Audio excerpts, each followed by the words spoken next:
এই স্বৈরাচার, এই ফ্যাসিবাদী, এই খুনি আওয়ামী লীগ এখনো বাংলাদেশে সাহস করে রাজপথে নামার। তাদেরকে হুঁশিয়ার করে বলতে চাই, বাংলাদেশে আওয়ামী লীগের রাজনীতি করার কোনো নৈতিক অধিকার নাই।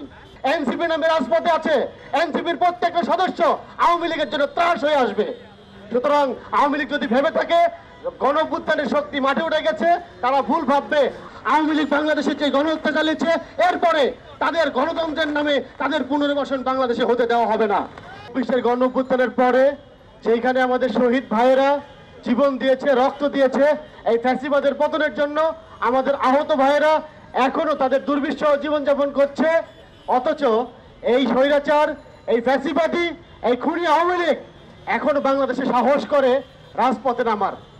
আমাদের জন্য খুব স্পষ্ট বার্তা, যারা বাংলাদেশে গত 15 বছর দুঃশাসনের রাজনীতি করেছে, খুনের রাজনীতি করেছে, লুটপাটের রাজনীতি করেছে, পাচারের রাজনীতি করেছে, বাংলাদেশের মানুষের সকল প্রকার কথা বলার অধিকার কেড়ে নিয়েছে, নির্যাতন, নিপীড়ন, জুলুমই ছিল তাদের একমাত্র হাতিয়ার, যার মধ্য দিয়ে বাংলাদেশে তারা 15 বছর জবরদস্তির মাধ্যমে ক্ষমতা দখল করে রেখেছে।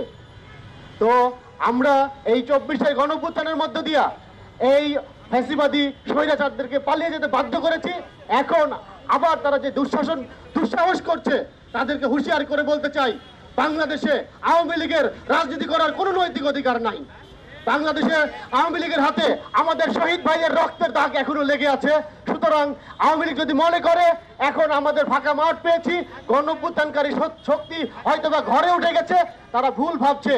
গণঅভ্যুত্থানের শক্তি আজকে সংগঠিতভাবে এনসিপি নামে রাজপথে আছে, এনসিপির প্রত্যেকটা সদস্য আওয়ামী লীগের জন্য ত্রাস হয়ে আসবে। সুতরাং আওয়ামী লীগ যদি ভেবে থাকে গণঅভ্যুত্থানের শক্তি মাঠে উঠে গেছে, তারা ভুল ভাববে।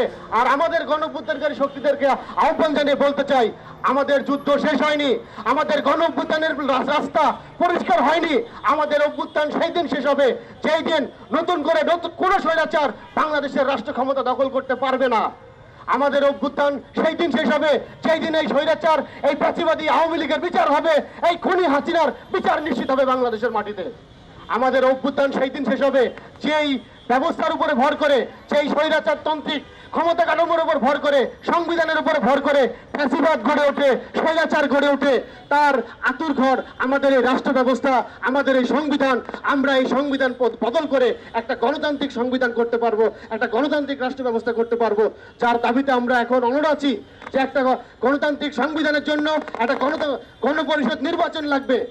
আজকে অনেক দল ইনিয়ে বিনিয়ে আওয়ামী লীগকে পুনর্বাসন করার কথা বলছে, তারা আওয়ামী লীগের গণতান্ত্রিক অধিকারের কথা বলছে, কিন্তু আমাদের কথা স্পষ্ট, আওয়ামী লীগ বাংলাদেশে যে গণহত্যা চালিয়েছে, এরপরে তাদের গণতন্ত্রের নামে তাদের পুনর্বাসন বাংলাদেশে হতে দেওয়া হবে না। আমাদের কাছে স্পষ্ট, বাংলাদেশের ভবিষ্যতে নতুন কোনো স্বৈরাচার, নতুন কোনো মাফিয়া গোষ্ঠী যেন জনগণের অধিকার কেড়ে নিয়ে ক্ষমতা দখল করতে না পারে, তার জন্য এই রাষ্ট্র ব্যবস্থার সংস্কারের কাজ আমরা হাতে নিয়েছি। যে এই দল যত কিছুই করুক না কেন, যত বাহানাই করুক না কেন, আমাদের পিছপা হওয়ার কোনো সুযোগ নাই। কারণ বাংলাদেশের মানুষের মুক্তির যে প্রত্যাশা তারা এই তরুণদের উপরে রেখেছে, আমরা তাদের প্রত্যাশা পূরণ করার জন্য অঙ্গীকার করেছি। আমাদের শপথ, বাংলাদেশকে একটা গণতান্ত্রিক বাংলাদেশ গড়ে তুলব। সেই শপথের বাস্তবায়নের জন্য এখনো অভ্যুত্থানকারী শক্তি মাঠে আছে, এনসিপির সহযোগিতারা সারা দেশে যে যেখানে আছেন, আমরা আপনাদেরকে আহ্বান করব, আপনারা রাজপথ ছাড়বেন না। আমরা যে লক্ষ্য নিয়ে এগিয়েছি বাংলাদেশের মানুষের জন্য, আমাদের সফল হওয়ার কোনো বিকল্প নাই। সুতরাং আমাদের সফলতা অনিবার্য, দেখা হবে বিজয়ে। ভালো থাকবেন সবাই।